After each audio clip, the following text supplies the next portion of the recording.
All right, we have today a review of the Motus leather Vivobarefoot. Vivo, I live barefoot. This shoe is for my work, and I need a shoe that can take some liquid and be like water resistant. The leather is cowhide leather. The barefoot shoe is to help your toes splay out and to also give your feet some protection. So you're not going fully barefoot, but it's giving that feel of barefoot. It's letting those muscles in your feet wake up and work. There is a progression to transition into barefoot shoes, or a transition. So you don't want to go from wearing thick cushion high shoes with like a large sole and then switch to wearing barefoot shoes right away. Your feet are gonna hurt really bad. You want to take your time and transition out of those shoes and into less cushion shoes, and then go into minimal shoes. So the minimal shoes are not completely barefoot shoes. They just have a little bit of cushion for those who try not to transition. And a brand like Zero's has mostly barefoot shoes, but to me, wearing barefoot shoes for a long time, they have a little bit of too much cushion for me to consider them fully a barefoot shoe, even though they advertise as such. And to some people, it may feel like it's barefoot. Now, what about support in the shoe and things like that? Well, for the most part, we have muscles in our feet that are supposed to support our feet and our bone structure. And when you don't use those muscles, they atrophy and they go weak. And then your balance, your balance goes off, your knees start to hurt, your back starts to hurt. Not saying this is the end all, be all, or cure all for knee and back pain, but for a lot of people, this will help. If you feel comfortable walking around in your home barefoot most of the time rather than wearing shoes, getting a barefoot sneaker is a good option for you. Or if you're living in the country and you're used to going outside barefoot and things like that, and your feet are pretty strong and you don't like when you go into regular sneakers or regular tennis shoes or regular dress shoes and your toes are squanched up like this, and you don't have room for your toes to splay out. Just like our hands, our toes can splay out too. These are called phalanges, and our feet are called phalanges as well.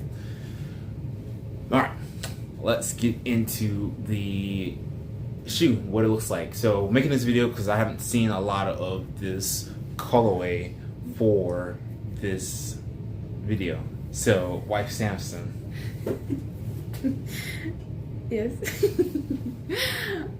Yeah, I'm glad you got these shoes, because when we were looking on YouTube, we saw no colorway of this, but also it would be nice to see very in detail video, and also just giving, I guess, like an update after you wear it for a while.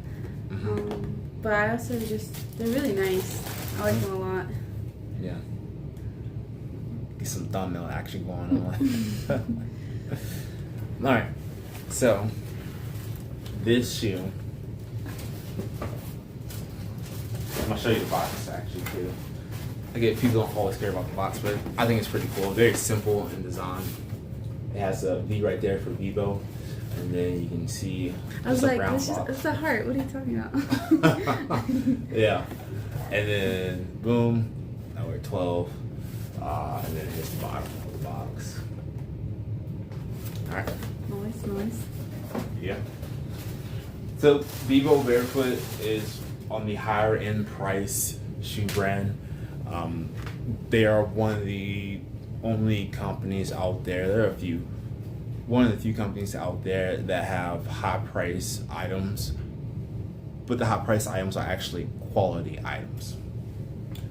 And it's worth money. In my opinion, buying something that's high quality, that's a little bit more expensive than something in lesser price, but it's in cheaper quality or less quality, and then you have to go back and buy another pair over and over again, I feel like that you end up buying more and more and more of those cheaper ones than just buying one good pair or a few good pairs and just rotating through those and spending less money overall, right? So this is nice looking leather right here. It feels good too. And this full 360. Full 360. Okay. Very nice. Yeah. Here's the bottom. You see how like the sole wraps around the shoe? So this is like a training shoe, but you can also wear it casually as well. You can go online, you can see the cheap barefoot shoes. A good bit of them don't have any lateral support in the shoe itself. Even though the muscles in your feet do support lateral movement, it's still nice to have that shell around it that can go with the lateral movement, because the grip is also a factor in when you're going left and right. And so if I have a shoe that can't keep up with my foot movement, it's flexible, but it can't move with me when I move laterally, then it's going to be a lag, or the shoe is not going to hold up for a while. All right. So the big thing right here that I want to touch on in this part is the insole. So with insole and barefoot shoes, a lot of the insoles, at least with this specific brand, is going to be very thin insoles. It does have some arch supports right there, but it's not a whole lot. You can take this out and there's still another, it would be hard to see. It's black. Yeah, there's another insole in here that's in the shoe, is sewn into the shoe right there, that you can wear the shoe without this sole. Now, orthotics and things like that, talk to your doctor about that, see what they recommend for you to use and things like that. Well, just like any physical fitness program, transition to barefoot shoes, speak with your physician first, or your podiatrist or foot doctor first before going into these shoes. They will know your medical history and the best recommendations for you more than I would in this video. This is just a general video for entertainment. All right. So for the most part, all leather, and then the tongue, I believe this feels like wool. I'm not sure 100%, but I will look it up later on. And then the back is leather as well, right there. This says Vivobarefoot. All right, I'm put them on feet and let y'all see what it looks like on feet, and then we will be done with the video. All right. So first impressions, these feel fantastic. Lots of toe room for my toes to spread out. I'm gonna be on my feet for about 12 hours a day for the job that I'll be doing.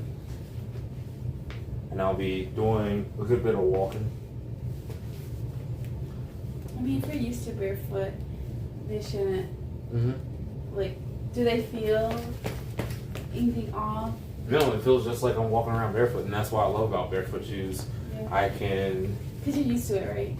Yeah, you're used to it. It's like you walk around barefoot at home, and like you just put them on. There's no break-in time for them, and that's one of the best things about barefoot shoes. I know wearing military boots, some of the boots you got to break in, but when you go to the minimalist style military boots, you don't have to break them in that much.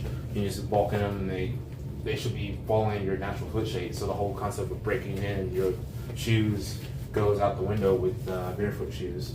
For the most part, good quality ones. And I was just telling him he needs to get another pair that you can just wear casual, because those are so cute, like everyday shoes.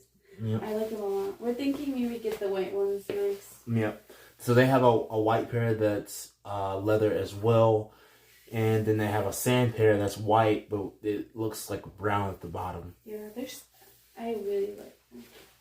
Yep. You can show them your old ones. So these are the ones. Those went through it. Yeah, that I've had before, and I have another pair. And I can't wear these because at my job, this part right here is a mesh, and so I need something leather. So it's just an occupational need is why I got these. So really nice. I think 10 out of 10. 10 out of 10. There you go. All right. Thank y'all for watching. Let me know what you think in the comment section below. Are you interested in getting these? What do you think?